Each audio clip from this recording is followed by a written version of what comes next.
ನಮಸ್ಕಾರ. ಈಗ ನಾವು ಕಾಡಾಪುರ ಕ್ರಾಸಲ್ಲಿ ಬಂದಾಗ ಅಕಸ್ಮಾತಾಗಿ ನಮಗೆ ಶಶಿಕಲಾ ಅಕ್ಕವರು ಸಿಕ್ಕಿದ್ರು, ಭಾಷಣ ಮಾಡ್ತಾಯಿದ್ರು.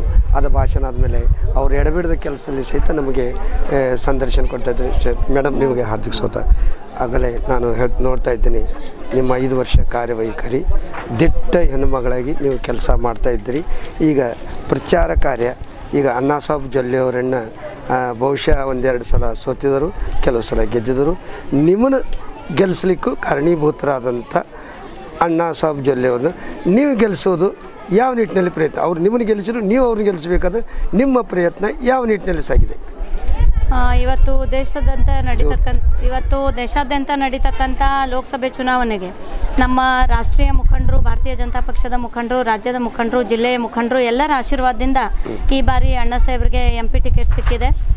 ಇದು ನನಗೂ ಕೂಡ ಒಂದು ಚಾಲೆಂಜ್ ಆಗಿ ನಾನು ಈ ಒಂದು ಪ್ರಚಾರವನ್ನು ತಗೊಂಡಿದ್ದೀನಿ. ಯಾಕಂದರೆ ನಾನು ಅಣ್ಣಾ ಸಾಹೇಬ್ರ ಜೊತೆಗೆ 2 ಪಾತ್ರದಲ್ಲಿ ನಾನು ಅವರಿಗೆ ಗುರುತಿಸ್ತೀನಿ. ಒಂದು ಅವರ ಪತ್ನಿಯಾಗಿ, ಇನ್ನೊಂದು ಪಕ್ಷದ ಒಬ್ಬ ಶಾಸಕಿಯಾಗಿ. ಆ ಪಕ್ಷಕ್ಕೋಸ್ಕರನೂ ಕೂಡ ಅವರು ನಮ್ಮ ಪಕ್ಷದಿಂದ ಗೆದ್ದು ಬರಬೇಕು ಅಂತಕ್ಕಂಥ ಒಂದು ಪ್ರಯತ್ನವನ್ನು ನಾವು ಮಾಡ್ತಾ ಇದ್ದೀವಿ. ಅಂದರೆ ನಿಮಗೆ ಯಶಸ್ಸು ಸಿಗ್ತದೆ, ವಿಶ್ವಾಸ ಐತಿ? 100ಕ್ಕೆ 100ರಷ್ಟು ಯಶಸ್ಸು ಸಿಗ್ತದೆ. ನಾನು ಕಳೆದ 15 ದಿನಗಳಿಂದ ಎಲ್ಲ ಕ್ಷೇತ್ರನೂ ಕೂಡ ತಿರುಗಾಡಿ ಬಂದಿದ್ದೆ. ಮಹಿಳಾ ಮತದಾರ ಏನು ಹೇಳಿಕತ್ತಾರೆ? ಮಹಿಳಾ ಮತದಾರ ಕಡೆಯಿಂದಾನೇ ಒಂದು ಒಳ್ಳೆ ರೆಸ್ಪಾನ್ಸ್ ನಂಗೆ ಬರ್ತಾ ಇದೆ.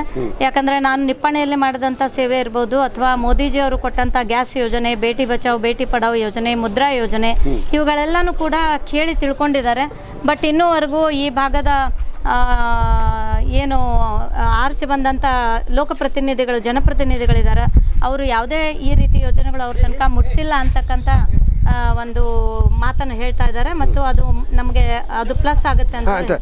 ಮಹಿಳೆಯರ ಸಮಸ್ಯೆಗಳಿಗೆ ನೀವು ಎಷ್ಟರ ಮಟ್ಟಿಗೆ ಸ್ಪಂದಿಸಿದ್ದೀರಿ? ನಿಮ್ಮ ಅಭಿವೃದ್ಧಿ ಕೆಲಸ, ನೀವು ಮಹಿಳೆಯರ ಸಮಸ್ಯೆಗಳಿಗೆ ಸ್ಪಂದಿಸಿದ್ದು ಅಣ್ಣಾ ಸಾಹೇಬರಿಗೆ ಎಷ್ಟು ಮಟ್ಟಿಗೆ ಪ್ಲಸ್ ಆಗ್ತದೆ? ಯಾಕಂದರೆ ನಿಪ್ಪಾಣಿ ಭಾಗದಲ್ಲಿ ಏನು ನಾವು ಮಹಿಳೆಯರಿಗೆ ಯೋಜನೆಗಳನ್ನು ಮಾಡ್ಕೊಂಡಿದ್ದೀವಿ, ಅದೇ ರೀತಿ ಎಕ್ಸಂಬಾದಲ್ಲೂ ಕೂಡ, ಚಿಕ್ಕೋಡಿ ಭಾಗದಲ್ಲೂ ಕೂಡ ಸಂಸ್ಥೆ ಮುಖಾಂತರ ಅನೇಕ ಹೆಣ್ಮಕ್ಳಿಗೆ ನಾವು ಉದ್ಯೋಗಾವಕಾಶವನ್ನು ಕೊಟ್ಟಿದ್ದೀವಿ.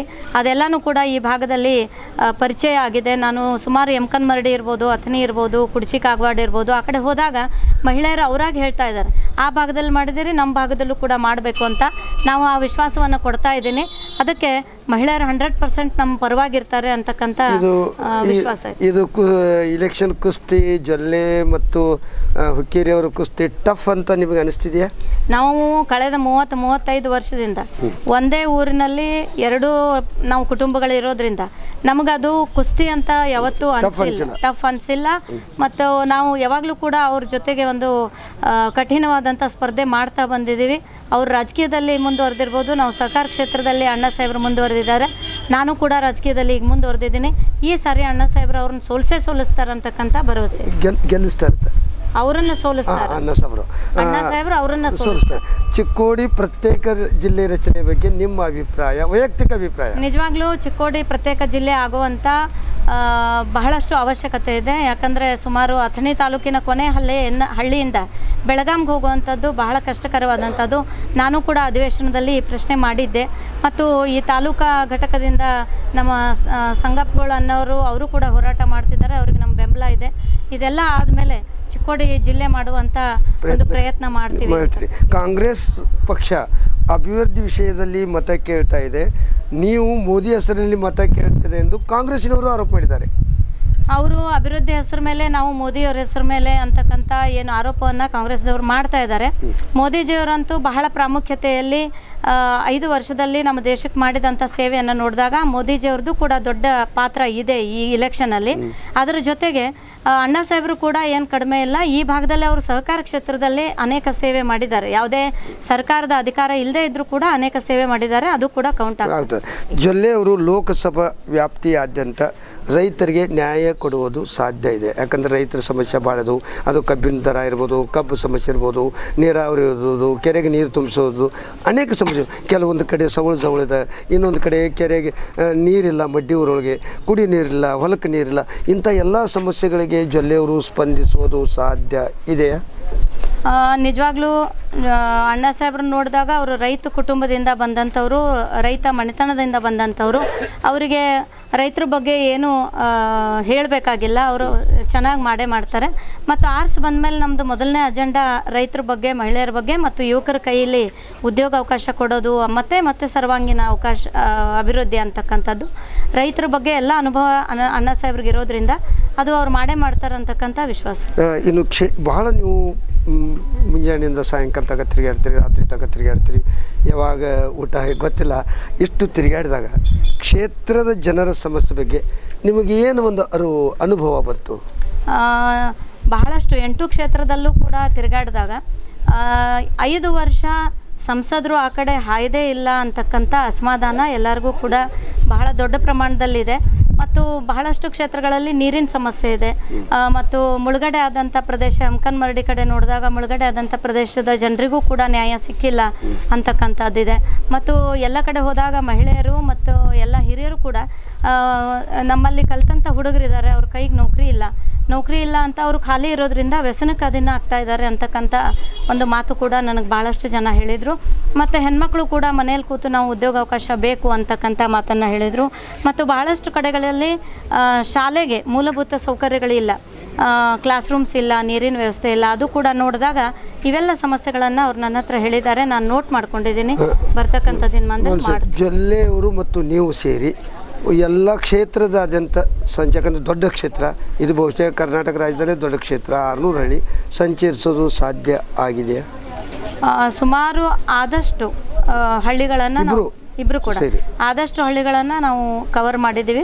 ಯಾಕಂದರೆ ಅಥಣಿ, ಕಾಗವಾಡ ಮತ್ತು ರಾಯಬಾಗ್, ಕುಡ್ಚಿ ಅವ್ರು ಮಾಡಿದ್ದಾರೆ. ನಾನು ಈ ಕಡೆ ನಿಪ್ಪಾಣಿ, ಚಿಕ್ಕೋಡಿ, ಎಮ್ಕನ್ಮರಡಿ, ಹುಕ್ಕೇರಿ ಕ್ಷೇತ್ರದಲ್ಲಿ ಅವರು ಅರ್ಧ, ನಾನು ಅರ್ಧ ಮಾಡಿದ್ದೀವಿ. ಇಬ್ಬರು ಕೂಡ ಸಾಧ್ಯ ಆದಷ್ಟು ಹಳ್ಳಿಗಳಿಗೆ ಭೇಟಿ ಕೊಡುವಂಥದ್ದನ್ನು ಮಾಡಿದ್ದೀವಿ.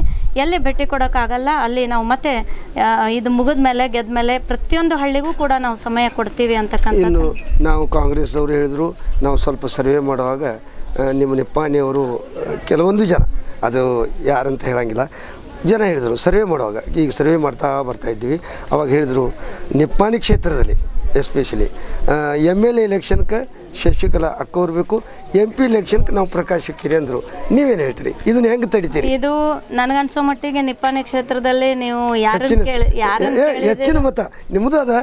MLA ಶಶಿಕಲಾ ಬೇಕು, MP ಹುಕ್ಕೇರಿ ಬೇಕು. ಅದು ತಕ್ಕಶಾಸ್ತ್ರ ಜನ ಇದ್ದಾರೆ, 2 ಜನರ ಅಭಿವೃದ್ಧಿ ತಗೊಳ್ಳೋದೊಂದು ಪ್ಲಾನ್ ಇರಬೇಕು. ನಾನಂತೂ ನಿಪ್ಪಾಣಿ ಕ್ಷೇತ್ರದಲ್ಲಿ ನೋಡಿದಾಗ ನೀವು ಬೇಕು ಅಲ್ಲಿ ಇಲ್ಲ ಹೈಯೆಸ್ಟ್ ಲೀಡ್ MP-ಗೆ ಆಗ್ತದೆ.